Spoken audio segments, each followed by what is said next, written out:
এই যে শোনো শোনো, কে তুমি এরকম মুখ ঢাকিয়ে যাচ্ছ কেন? আমি কালমুখী, আমার মুখ দেখলে মানুষের ক্ষতি হবে, তাই আমি মুখ ঢাকিয়ে যাচ্ছি।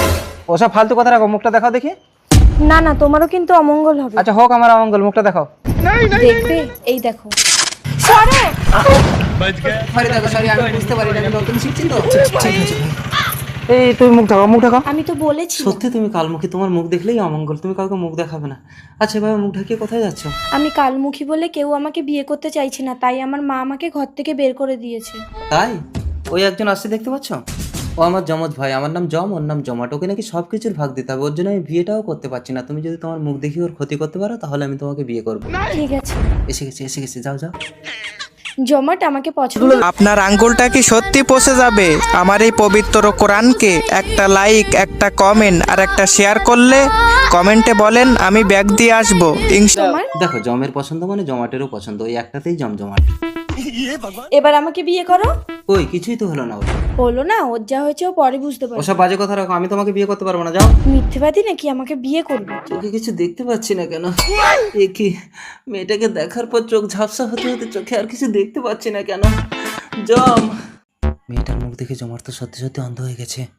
না, মেয়েটাকে বিয়ের কথা দিয়েছে, আমাকে বিয়ে করতেই হবে। আন্টি। হ্যাঁ, কে? আমি জম। কি হয়েছে? আপনার মেয়ের মুখ দেখে আমার জমজ ভাই জমাট অন্ধ হয়ে গেছে। এই কালমুখী, হ্যাঁ মা। এই কেন বলেছি রাস্তায় কাউকে মুখ দেখাতে না? ওকে মারছেন কেন? আমি আমার জমজ ভাই জমাটকে ওর মুখ দেখিয়ে ক্ষতি করতে বলেছি। তাহলে আমার মেয়ের কি দোষ বাবা? না না, ওর কোনো দোষ নেই, আসলে আমি কালমুখীকে বিয়ে করতে চাই। কেন বাবা নিজের বিপদ নিজে ডাকছো? ওর মুখ দেখলে কিন্তু ভস্ম হয়ে যাবে। না আমি তোর মুখই দেখবো না। যা কালমুখী যা, জামাইকে যা দেখাস দেখাস, কিন্তু নিজের মুখটা দেখাবি না, ঠিক আছে মা? ঠিক আছে শাশুড়ি। যা কালমুখী, জমজমাটকে বিয়ে করেছিস তো, এবার দুই ভাইয়ের ঘর করতে হবে দেখবি। তবে রে, বেশি কথা বল। আমি কথা বলতে পারছি কি? এত কথা বলতে পারছি না। কালমুখী চলো। এসো কালমুখী, এটাই আমাদের ঘর। এই তো জমাট। জমাট, আমি বিয়ে করে এসেছি। ভালো করেছিস জম, তাহলে তোর বউ আমার বউ।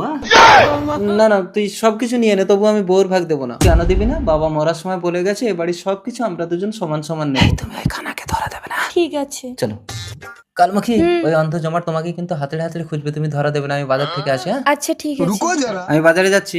নতুন বিয়ে করে বাইরে বেরোতে নেই, আমাকে দে, আমি হাতড়ে হাতড়ে এনে দিচ্ছি। না, ঘুমটাটা এবার খুলে ফেলি। আমার স্বামী তো বাজারে গেছে, আর এই অন্ধকে মুখ দেখালেও কোনো ক্ষতি নেই। মালটা বাজারে গেছে, ভালো হয়েছে। এ কি, তুমি আমাকে মুখ দেখালে কেন? এই কি, তুমি বাজারে যাওনি? দাদা দাদা রেখেছে, আমি ঘুমারে ছিল। এবার আমার কি ক্ষতি হবে তার? ঠিক আছে হবে কি, হয়ে গেছে, ওই দেখো। আমি মরে গেছি। কই রে জম?